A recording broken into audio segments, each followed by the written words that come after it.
Hello बेटा, continue करते हैं हम लोग लास्ट जो डिस्कस कर रहे थे उसमें हम ये देख रहे थे कि जब disease resistance plant breeding process है और उसमें हम फोकस कर रहे हैं ट्रेट डिजीज़ रेजिस्टेंस पे। ठीक है, एल्ड वगैरह फिनोमेना देखा, अब डिजीज़ रेजिस्टेंस की बात करेंगे।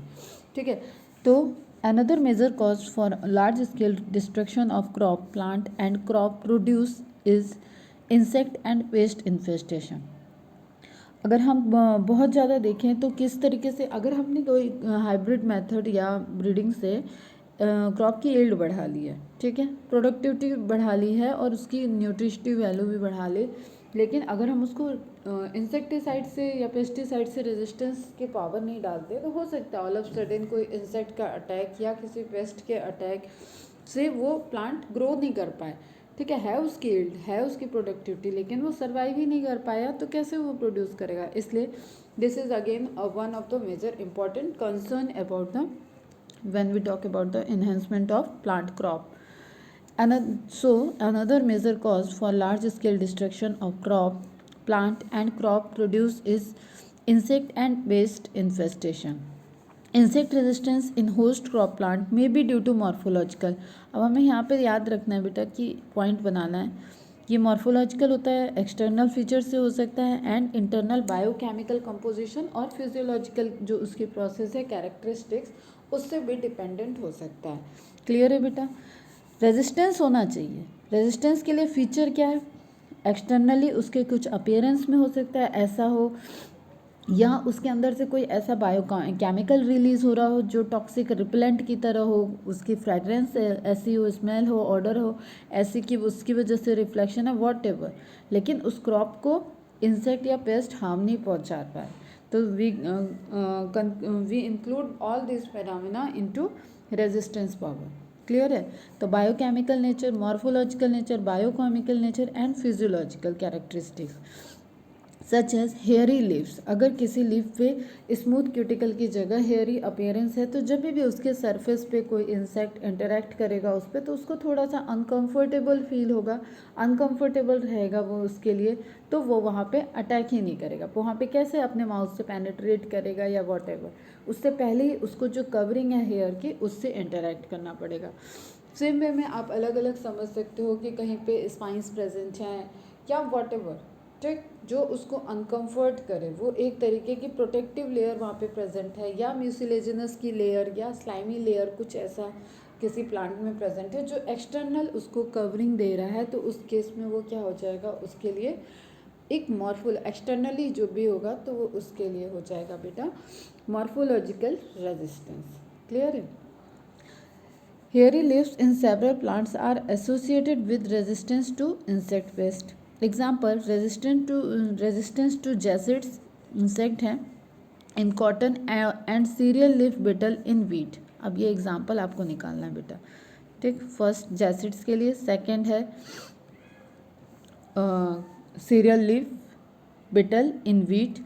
इन wheat solid stems lead to non preference. अब आप सोच के देखो, किसी का स्टेम सॉलिड है, उसकी कवरिंग सॉलिड है, एंड कोई एक स्टेम उसी ब्रीड का, उसी स्पीसीज का हम अनदर ब्रीड को देखें तो उसकी स्टेम हॉलो सॉफ्टली, जैसे मतलब एक, ये तो खैर इंसेक्ट का नाम है, हॉलो हो, ठीक है, थोड़ा सा नाजुक हो, हर्बेशियस टाइप का हो।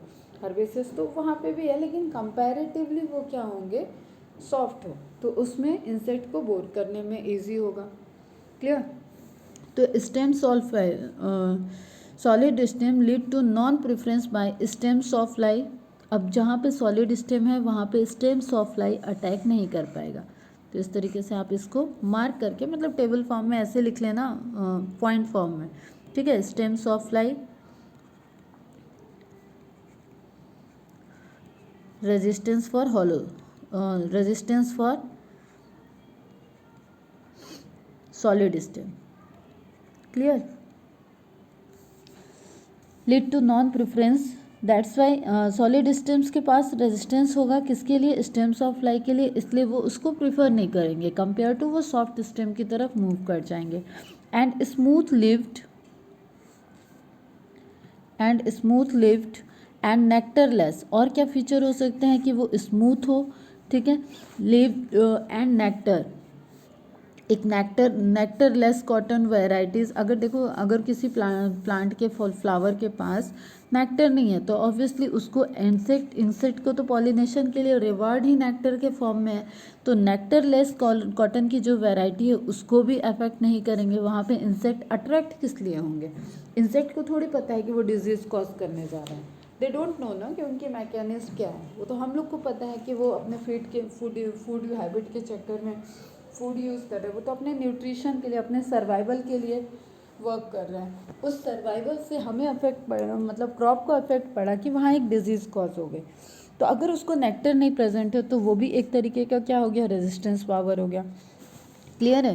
Varieties do not attract bollworms. High aspartic acid, low nitrogen and sugar content. अब देखो बेटा यहाँ पे अगेन आपको जो ये फीचर्स दिए हुए हैं ना इसको आप मार्क करके रख लोगे।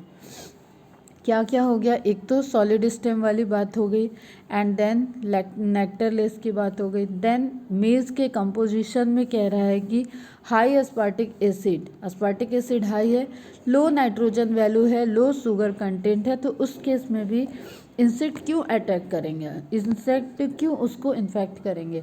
ठीक है, तो वो भी एक तरीके का क्या हो गया? रेजिस्टेंस पावर हो गया। क्लियर? तो sugar content, low sugar content, low nitrogen and high aspartic acid in maize, किसका है एग्जाम्पल? ये मेज का है। Leads to the resistance to maize stem borer. इस केस में ये यहाँ पे रेजिस्टेंस की तरह वर्क कर रहा है। क्लियर? तो नाउ हमें इंसेक्ट के लिए naturally resistance, either we talk about the morphologically, physiologically और बायोकेमिकल रिस्पेक्ट में, तो हमें नेचुरल अगर ब्रीड मिल जाती है तो ऑब्वियसली हम उसको फिर ब्रीडिंग करा के हम उससे प्रोजेनी को फॉर्म कर लेंगे। तो हो सकता है बाई चांस फिनोमिना से वहाँ पे जो डिजीज़ रेजिस्टेंस, मतलब जो तुम्हारा ये नेक्टर न बनाने के लिए जीन रिस्पॉन्सिबल था, जो तुम्हारा अस्पार्टिक एसिड को हाई करने के लिए जीन रिस्पॉन्सिबल है, जो तुम्हारे लो नाइट्रोजन को, लो शुगर कंटेंट को करने में रिस्पॉन्सिबल है, या जो तुम्हारा सॉलिड स्टेम को बनाने में रिस्पॉन्सिबल है, ये सारे पॉजिटिव कैरेक्टर्स हो गए with respect to disease resistance. तो उस केस में क्या होगा? May be there is chances कि वो हमारी न्यू ब्रीड में आ जाए। न्यू ब्रीड में आ जाएगा तो नेचुरल एक प्रोसेस से ब्रीडिंग कराने से और नेचुरली वो जीन ट्रांसफ़र हो गए उनमें और ब्रीडिंग वो डिजीज़ रेजिस्टेंस ब्रीड हो गए। क्लियर है बेटा? यहाँ पे कोई म्यूटेशन वगैरह की बात नहीं हो रही है, मतलब इंड्यूस्ड म्यूटेशन नहीं कराया जा रहा है। Breeding methods for insect pest resistance involve the same steps as those for any other agronomic traits such as yield और quality। अब हम किसी भी ट्रेट की बात करें, जो ब्रीडिंग की मेथडोलॉजी है वो तो सेम है। पहले हमें वेरिएशंस को स्टडी करनी है, ठीक है, वेरिएशंस को स्टडी करके उनको जर्मप्लाज्म बनाना है, देन हम उसको कल्टीवेट करेंगे। कल्टीवेट होने के बाद जो प्रोजनी आई है, प्रोजनी की अगेन एक जीन को या उसका क्या आउटपुट आया है, किस तरीके की प्रोजनी है, वहाँ से कैरेक्टर्स का सिलेक्शन करेंगे। ठीक है, शॉर्टिंग, सेलेक्शन, स्क्रीनिंग, कोई भी वर्ड कह सकते हैं इसको। उसके बाद फिर हम वो जो हमारी डिज़ायर्ड कैरेक्टरिस्टिक्स के क्रॉप होगी उसको यूज़ करेंगे फिर further generation to generation yield के लिए। तो यही प्रोटोकॉल सब में चल रहा है। ठीक, तो सेम मेथड से ही हम किसी भी ट्रेट के लिए वहाँ पे ब्रीडिंग क्रॉप को सेलेक्ट करके और फिर उनकी नेक्स्ट क्रॉप को प्रोड्यूस कर सकते हैं। तो breeding methods for insect pest resistance involve the same steps as those for any agronomic traits such as yield और quality and are as discussed earlier. Sources of resistance genes may be cultivated varieties। अब यहाँ पे आपको फिर से वही select the wrong और incorrect option में दे सकता है कि मे बी कल्टिवेटेड वेराइटीज़ हैं, जर्मप्लाज्म हैं, and germplasm collection of the crop और वाइल्ड रिलेटिव्स। अब इसमें क्या है, जर्मप्लाज्म कलेक्शन मैंने बताया है कि जैसे हम कोई भी एडवर्स कंडीशंस के लिए कोई कैरेक्टर्स के अगर हम देखेंगे कि क्या इसमें है, तो हम उसी स्पीसीज़ की वाइल्ड वैरायटीज़ की तरह ऐसे लोकेशंस पे उस स्पीसीज़ की वैरायटीज़ को सर्च करते हैं जहाँ पे एडवर्स कंडीशन हो और वहाँ पे वो प्रोड्यूस होती हो। क्लियर? फिर हम वहाँ पे देखते हैं कि वहाँ पे सर्वाइवल की कैरेक्टरिस्टिक्स उनके अंदर अच्छी होगी, जैसे disease resistance is again one of a survival feature. तो डिजीज़ रेजिस्टेंस वहाँ पे अच्छी मिल सकती है, तो हम वहाँ से वाइल्ड वैरायटी को सेलेक्ट करें और डोमेस्टिक वैरायटी से या कल्टिवेटेड वैरायटी से उसको ब्रीड को फॉर्म कर सकते हैं। क्लियर है बेटा? सेम वे में यहाँ पे यही मेथड था जब हम यील्ड की बात कर रहे थे, यही मेथड था जब हम प्रोडक्टिविटी की बात कर रहे हैं, क्वालिटी की बात कर रहे हैं। Clear? Some released crop varieties breed by hybridization and selection for insect based resistance are given in. अब नेक्स्ट टेबल ये बेटा जो दिया हुआ है ये आपको बहुत अच्छे से ध्यान में रखनी है, क्योंकि इस टेबल के आने के चांसेस अच्छे खासे हैं। तो this is very very important table. इस साल की एक प्रिडिक्टिव क्वेश्चन कहें तो उसमें ये इंपॉर्टेंट प्लेस रखती है, क्योंकि यहाँ से क्वेश्चन आया नहीं है। ठीक है, तो एग्जाम्पल में क्या है, यहाँ पे क्रॉप दिया हुआ है, क्रॉप का नेम, उसकी वैरायटी एंड देन किस इंसेक्ट या पेस्ट से रेजिस्टेंस है। क्लियर? ब्रासिका, रैपिस्ट, मस्टर्ड, पूसा गौरव, एफिड्स से रेजिस्टेंस है। फ्लैट बीन कैटेगरी का है। Pusa same 2 same 3, jassids and aphids and fruit borer insect से रेजिस्टेंस को शो करेगा। क्लियर? अब पूसा गौरव मस्टर्ड के लिए, गौरव ब्रासिका के लिए, गौरव सरसों के लिए हिंदी नेम है। किसी भी तरीके से आप समझो इसको और 2-3 बार पढ़ोगे तो याद रहेगा। फिर कोई एग्ज़ाम होता है, कोई कोर्स होता है, तो उसमें सेमेस्टर 2 सेमेस्टर 3 होता है। तो सेमेस्टर 2 सेमेस्टर 3 में क्या प्रोड्यूस हुआ? बीन। ठीक है, तो variety semester 2 semester 3 bean variety है, जो कि jassids, aphids and fruit borer insect से रेजिस्टेंस की पावर रखती है। और ये सब ब्रीडिंग वैरायटी है, मतलब प्लांट ब्रीडिंग टेक्नोलॉजी से डेवलपिंग रेजिस्टेंस वैरायटी है। क्लियर? ओकरा भिंडी की बात करें तो इसके लिए सावनी, पूसा को कॉमन कर लो, A4 एंड सावनी।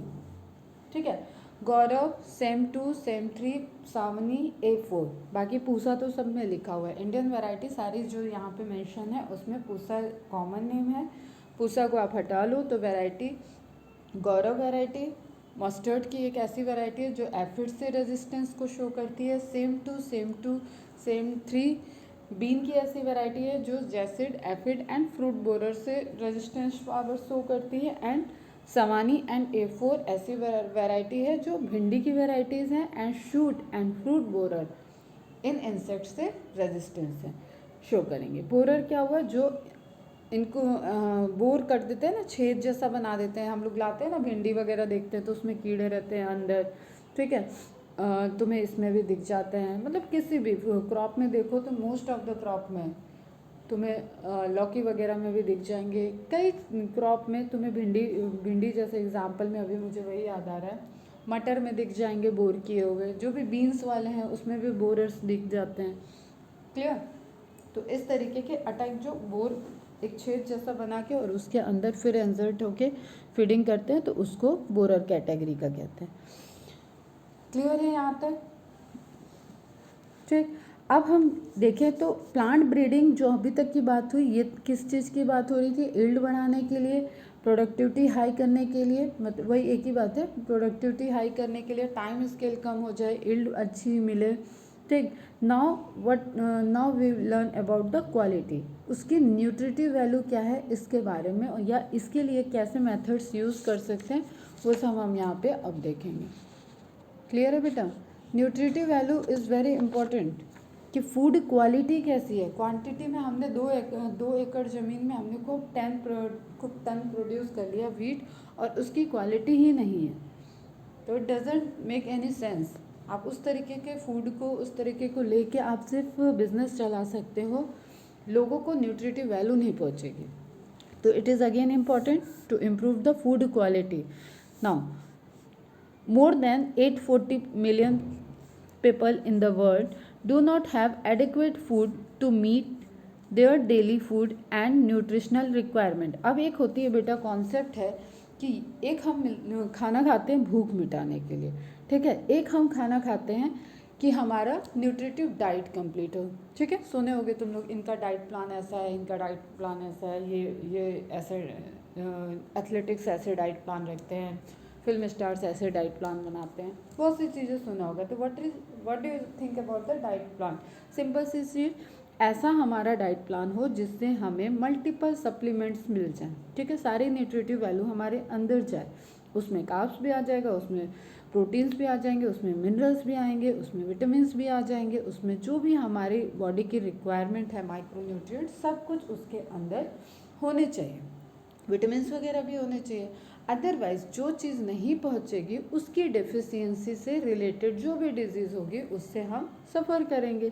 तो हमें एक ऐसी बैलेंस डाइट फॉलो करनी चाहिए जिससे हम इस तरीके का एक न्यूट्रिटिव सप्लीमेंट अपनी बॉडी को देते रहें। क्लियर। और इसमें होता क्या है, लोग भूख मिटाने के लिए खाते हैं, एक जनरल बड़ी बड़ी पॉपुलेशन से भूख मिटाने के लिए खाती है।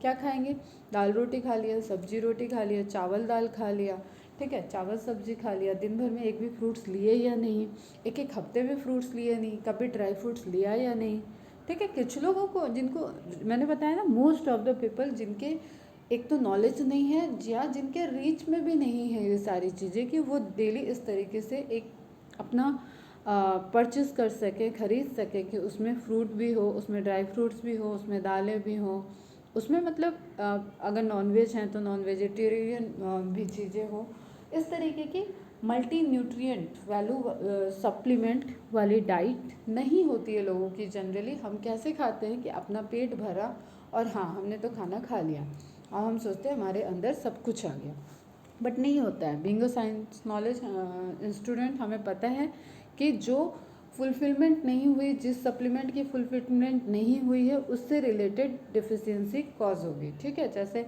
जनरल सी चीज़ें देखें, कैल्शियम की कमी तो बोन्स वीक होंगे, विटामिन की कमी आँखों में असर होगा, विटामिन ए सी अलग अलग विटामिन अलग अलग तरीके का इम्पैक्ट करेंगे। तो हम विटामिन बी कॉम्प्लेक्स की कमी है, नाखून कमज़ोर हो रहे हैं, लेयर्स निकल रही है, ये सब रिलेटेड है, ठीक। कोई जिस चीज़ की डेफिशिएंसी और एक लिमिटेड टाइम के एक लिमिटेड रेंज से ज़्यादा डेफिशिएंसी होगी तो वो डिजीज़ के फॉर्म में दिखेगा, ठीक है। तो वही चीज़ जो हमारे हमें पेट तो भर गया, हम खाना तो खा लिए लेकिन सप्लीमेंट पूरा नहीं हुआ, that is hidden hunger.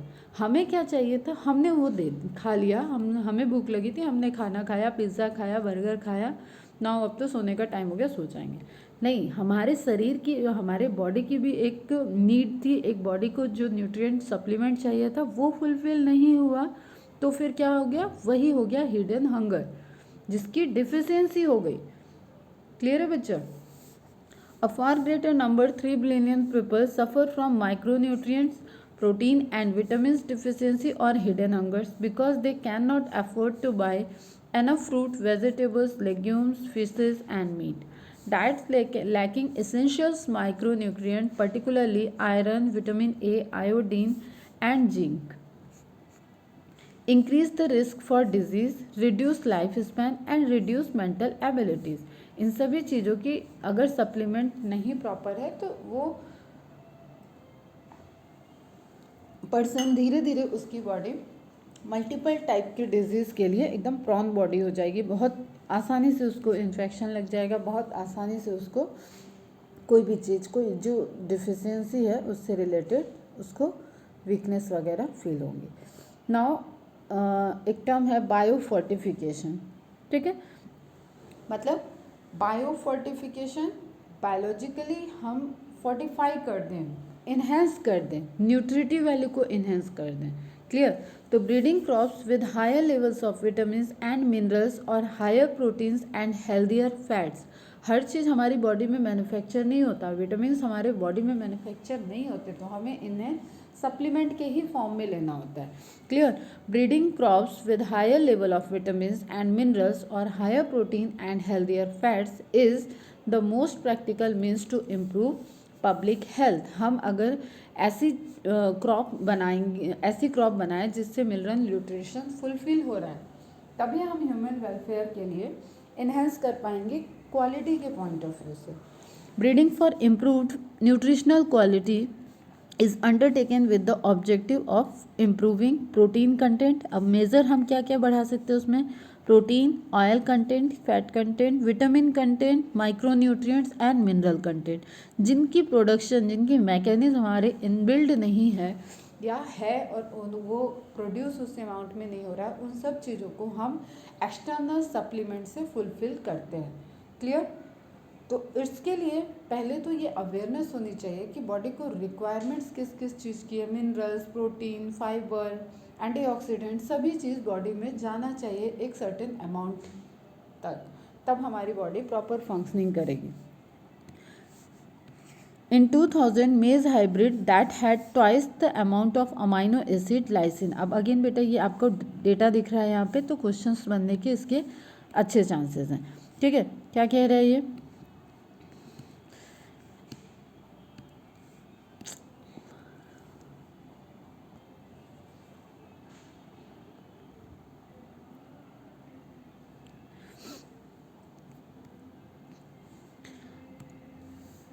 In 2000, maize hybrid that had twice the amount of the amino acids lysine and tryptophan. मेज़ का ऐसा हाइब्रिड जिसमें अमाउंट ऑफ 2 अमाइनो एसिड्स का नेम दे दिया गया है यहाँ पे, lysine and tryptophan, compare to existing maize hybrids were developed. एक हाइब्रिड बनाया गया जिसमें एक्सेसिव डबल, ठीक है, दोगुना अमाउंट है अमाइनो एसिड्स का, लाइसिन और ट्रिप्टोफान का, कंपेयर टू जो नॉर्मल मेज़ की वहाँ पे ब्रीड्स थी उससे, were developed. Wheat variety Atlas, maize की variety, then wheat varieties having a high protein content, wheat के अंदर प्रोटीन कंटेंट हाई कर दिया गया, has been used as a donor for improving cultivated wheat. ठीक है, और एक बार जब इस तरीके का अचीवमेंट हो गया तो वो अब डोनर की तरह एक्ट करेगा, उसकी जो जीन हो गई वो हमेशा नई क्रॉप को प्रोड्यूस करने में, मतलब उसके नंबर्स को प्रोड्यूस करने में हेल्प करेगा। It has been possible to develop an iron fortified rice, rice में आयरन बिल्ड करने गया, आयरन फोर्टिफाइड राइस की वैरायटी को भी प्रोड्यूस किया गया, containing over 5 times as much as iron as in commonly consumed variety. ठीक है, और उसमें 5 टाइम का वेरिएशंस देखा गया। The Indian agriculture research institute IARI new Delhi वो has also released several vegetable crops that are rich in vitamins and minerals. Vitamin A enriched carrot, spinach, pumpkin. अब यहाँ पे आपको कैटेगरी वाइज अलग कर लेना है। विटामिन A के लिए carrot, spinach, pumpkin. Vitamin C के लिए बिटर गोर्ड, बथुआ एक तरीके की साग होती है, मस्टर्ड, टोमेटो, ये एक हो गया। विटामिन सी, बिटर गोर्ड, बथुआ, मस्टर्ड, टोमेटो। हो सकता है कि पूछ ले which is not the source of vitamin A among the given. ठीक है, तो आपको आ जाए कैरेट, स्पिनच, पम्पकिन, बथुआ या बिटर गोर्ड, तो आपको ध्यान में रहना चाहिए किस चीज़ को मेंशन किया गया। Now iron and calcium enriched, इसमें फिर एक और क्या है, आयरन और calcium, iron and calcium, spinach and बथुआ। बेटा इस तरीके से पॉइंट बना के इसको फटाफट से नोट डाउन कर लोगे और ये सेट क्वेश्चन है। ठीक, किस चीज़ की सप्लीमेंट है उसमें, जो ब्रीड बनाएगी वो किस चीज़ से रिचनेस है उसकी, उसका नाम। क्लियर? तो iron and calcium enriched spinach and bathua, and protein enriched, most important रहेगा, protein enriched beans, broad, lablab, French and garden peas. इन सब में फोर्टिफिकेशन करके अमाउंट ऑफ न्यूट्रिएंट्स को इन्हेंस कर दिया गया। ठीक है, जो वहाँ की कॉमन क्रॉप थी, जो रेगुलर क्रॉप थी, उसमें उससे ज़्यादा 2 गुना, 3 गुना, 5 गुना इस तरीके के फोर्टिफिकेशन के प्रोसेस करके उसके अमाउंट को इन्हेंस कर दिया गया। क्लियर है बेटा? तो बायो फोर्टिफिकेशन में मेनली क्या हुआ, किस किस चीज़ पे फोकस किए, प्रोटीन कंटेंट को इन्हेंस करने के लिए, ऑयल कंटेंट या फैट कंटेंट को इन्हेंस करने के लिए, विटामिन्स को इन्हेंस करने के लिए, और micro nutrients and minerals content को इन्हेंस करने के लिए हमने क्रॉप की बायो फोर्टिफिकेशन कर दी। क्लियर है बेटा? फिर आपको क्या करना है, ये विटामिन ए, सी और आयरन, कैल्शियम, प्रोटीन इनरिच जो लिस्ट दी हुई है, ये इस पैराग्राफ से आपको निकाल के रखना है। फिर आपको इनिशियली ऊपर क्या मेंशन था, एटलस 66 वीट के लिए एंड मेज का एग्जांपल दिया हुआ था, उसमें amino acid, lysine and tryptophan की बात की गई थी, तो वो आपको नोट डाउन कर लेना है। क्लियर? तो पैराग्राफ से नोटेड फॉर्म में यहाँ से नोट डाउन करोगे, एक अच्छा खासा ये नोट्स है और बहुत इंपॉर्टेंट पोर्शन रहेगा। ये पूरा चैप्टर आपको डेटाबेस इंफॉर्मेशन के लिए इम्पॉर्टेंट है और यहाँ से क्वेश्चन आ सकते हैं बेटा। ठीक है, नाउ एक टेक्नोलॉजिकल पार्ट से आ जाएं तो वो SCP पोर्शन रहेगा। जैसे हम फ्यूचर फूड की पहले भी बात किए हुए, स्पाइरुलिना, क्लोरेला, ये सब फ्यूचर फूड की तरह। आप इतनी बड़ी बड़ी क्रॉप, इतनी मल्टी सेलुलर क्रॉप से आपको इल्ड जो मिल रही है उससे कई गुना ज़्यादा इल्ड, और मल्टीप्लिकेशन टाइम ज़्यादा होने की वजह से इल्ड ज़्यादा रहेगी, ठीक है, एंड आपको एफर्ट भी कम करने हैं वहाँ पे। तो इस तरीके का प्रोडक्शन, अगर आपको कोई रिच सोर्स मिल जाता है, नेचुरल अकरिंग रिसोर्स मिल जाता है, तो आप उसको यूज़ करोगे तो उससे आप रिक्वायरमेंट अपनी फुलफ़िल कर सकते हैं, ठीक है। इसी तरीके का एक एग्जांपल है स्पाइरुलिना का और क्लोरेला का। डिफरेंस मैंने पहले भी बताया है, एक ब्लू ग्रीन एल्गी है, एक क्लोरोफाइसिकी क्लोरेला क्लोरोफाइसिकी एल्गी है।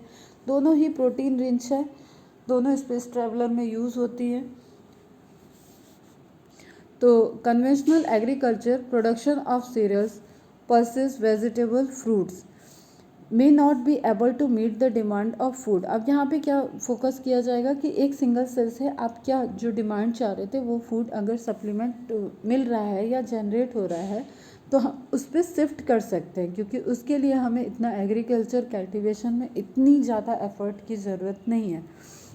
May not be able to meet the demand of food at the rate at which human and animal population is increasing, ठीक है। डिमांड रेट हाई है तो सप्लाई हमें हाई करनी होगी, वैसा ही वाला फिनोमिना यहाँ पे है। And animal population is increasing, the shift from grain to meat diets also creates more demand for cereals as it takes 3 to 10 kg of grain to produce 1 kg of meat. अगर हम कहें shifting कर रहे हैं कि हम तो grains खाते ही नहीं हैं, तो कल मैंने बताया था लिंक करके कि एक आप जिस चीज़ को भी आप फीड की तरह ले रहे हो, नॉनवेज में भी वो हर्बीवोर है, तो वो कहीं ना कहीं डिपेंडेंट है इन्हीं ग्रेन्स पे। वो दाना, वो हरी चीज़ें, वो प्लांट्स कुछ ना कुछ ऐसा ज़रूर खा रहे हैं जो आप फूड चेन में आपके मीट के पहले है, ठीक है। जिस चीज़ का भी मीट प्रोड्यूस हुआ है उसके पहले वही है, वो हर्बेसियस प्लांट, सॉरी वो ऑटोट्रॉफिक प्लांट्स उसके पहले आएंगे, प्रोड्यूसर प्लांट, ठीक है। तो अगर आप ये सोच रहे हो कि हम मीट खा रहे हैं तो हमारा ग्रेन से तो कोई लेना देना नहीं है, तो ऐसा तो है नहीं बेटा, लिंक तो है ना। उसी तरीके से चीज़ें यहाँ पे डेटा दी हुई है कि अगर हम ये सोच रहे हैं कि 1 किलो मीट हमने खाया है तो इसके पीछे 3 से 10 kg तक का ग्रेन लगा है उन कैटल्स को, उन अगर हम पोल्ट्री फार्म में देख रहे हैं तो उनको मेंटेन करने में, उनकी न्यूट्रिटिव सप्लाई को मेंटेन करने में ऑलरेडी उसके पीछे 3 to 10 kg ऑफ ग्रेन लग चुका है। तो if a human population, non vegetarian population mainly, going to calculate the value of how much amount of grain they intake indirectly, तो वो इतना अमाउंट निकल सकता है बेटा उसके लाइफ में, अगर वो नॉन वेजिटेरियन है, जितना कि वो अगर वेजिटेरियन होता है तो शायद इनटेक करता ही नहीं।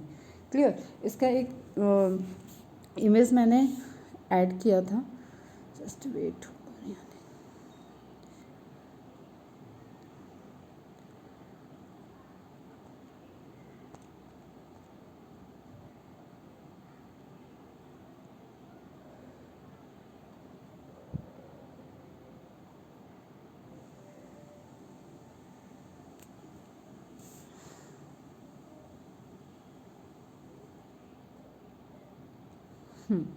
आप इस डेटा को देखो यहाँ पे, तो आप देख रहे हो ये अमेरिकन पर्सन का डेटा है। अमेरिकन पर्सन ने अपने with in 10 years of life उसने कितना कंज्यूम किया है, 0.7, एक काऊ से कम, ठीक है। एक गाय से कम गाय को खाया है, 2.1 पिग्स को खाया है, एंड 288 चिकन्स को खा लिया वो।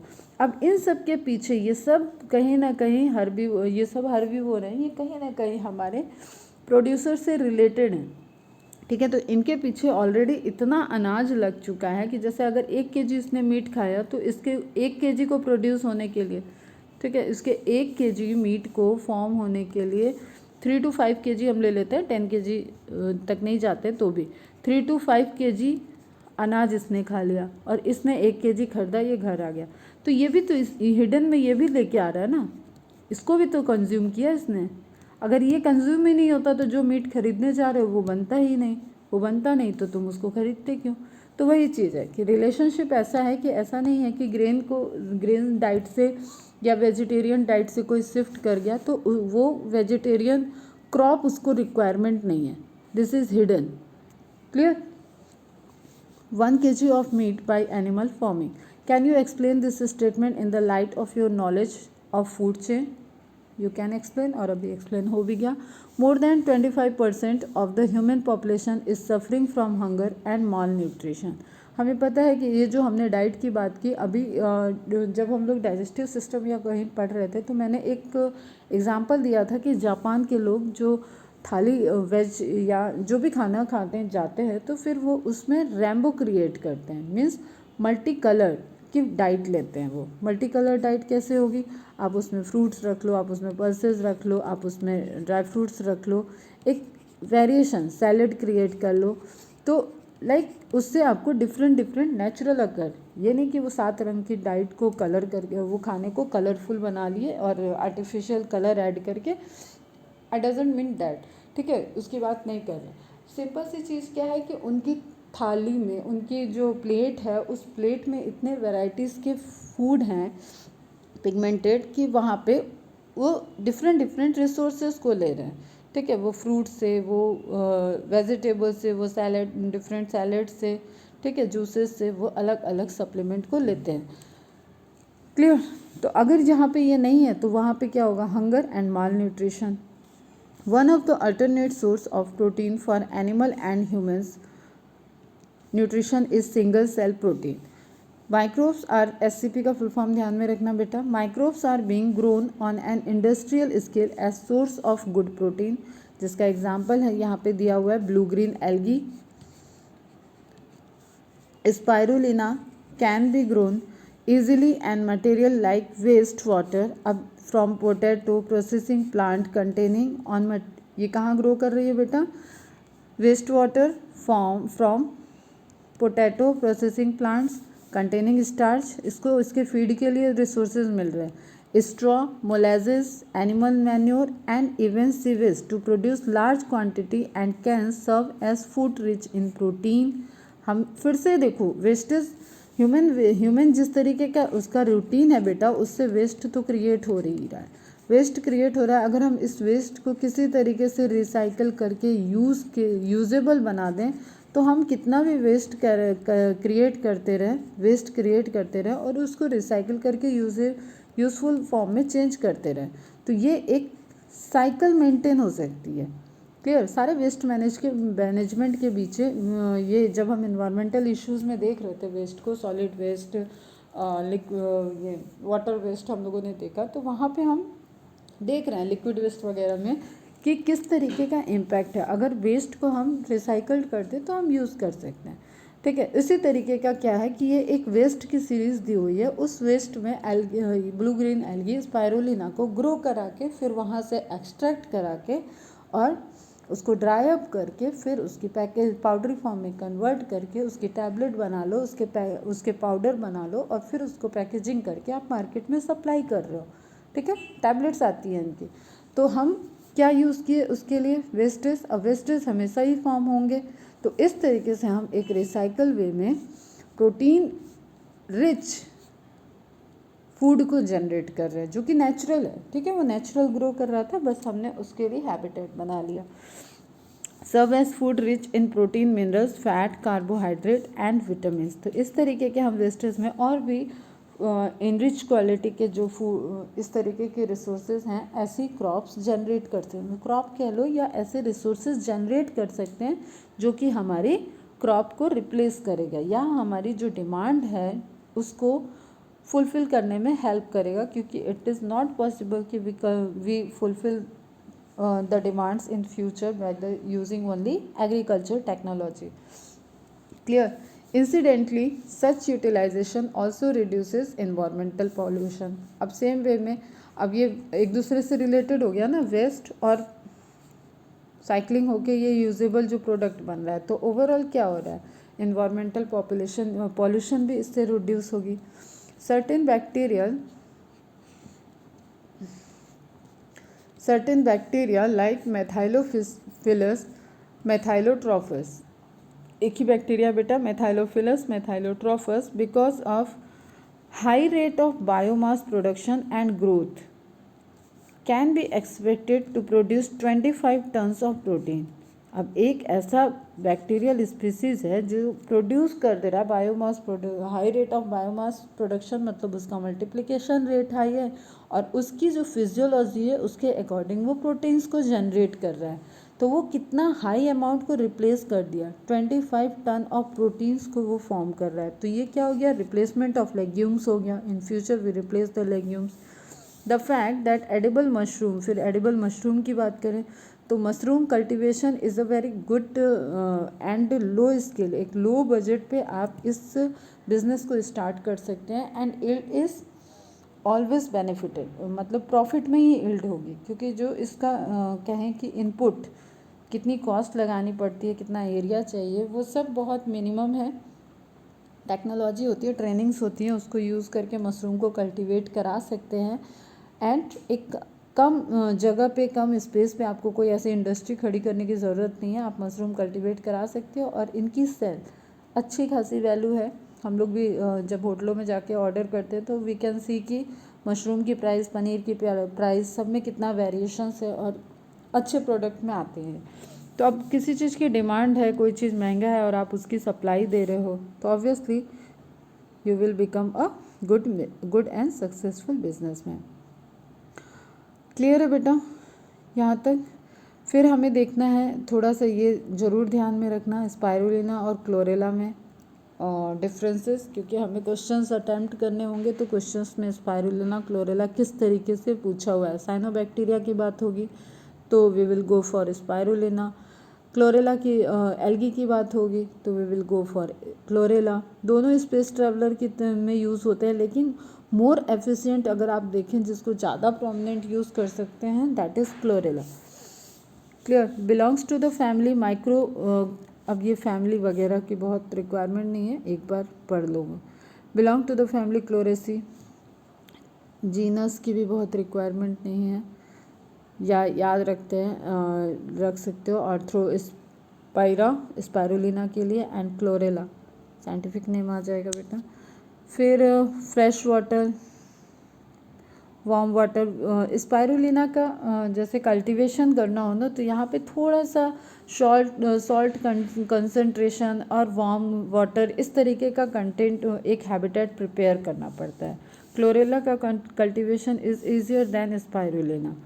अब multi cellular spiral shape cyanobacteria, single celled, ये पॉइंट इंपॉर्टेंट है, ये काम का पॉइंट है बेटा आपके।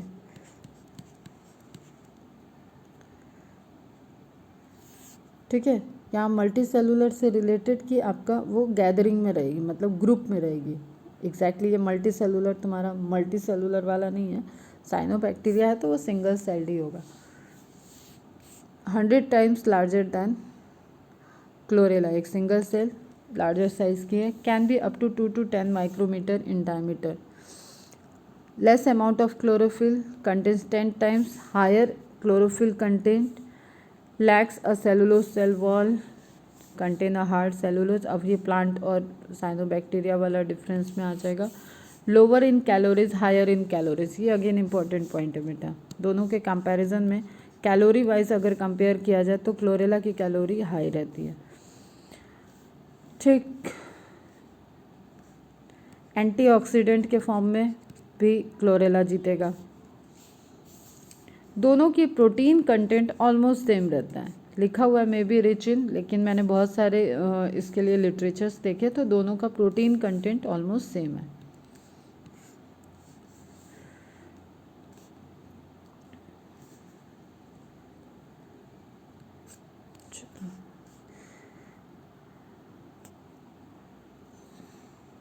ठीक है, तो ये जो हम लोग देखे एससीपी का, उससे हम कह सकते हैं कि they could be a future food. ठीक, makes it believable that microscopic fungi. अब ये किससे रिलेटेड है कि जब हम देख रहे हैं मशरूम इस तरीके से ग्रो कर रहा है और वो एक तरीके का बिजनेस प्लान और फूड सप्लीमेंट को फुलफिल कर सकता है, तो वी कैन ऑल्सो कि एल्गी और बैक्टीरिया ही नहीं, फंगल स्पीसीज भी एक अच्छा सोर्सेज हो सकती हैं, acceptable as a food source. Clear है बेटा? फिर अब हम देखते हैं प्लांट टिश्यू कल्चर। रुको एक बार मैं देखूँ कितना हो। चलो मैं ये लेक्चर यहाँ पे कंप्लीट कर रही हूँ बेटा, दूसरा एक वीडियो बना दूँगी, अदरवाइज़ फिर वो अपलोड करने में इशू आता है। क्लियर? तो लास्ट पोर्शन रहेगा टिश्यू कल्चर का।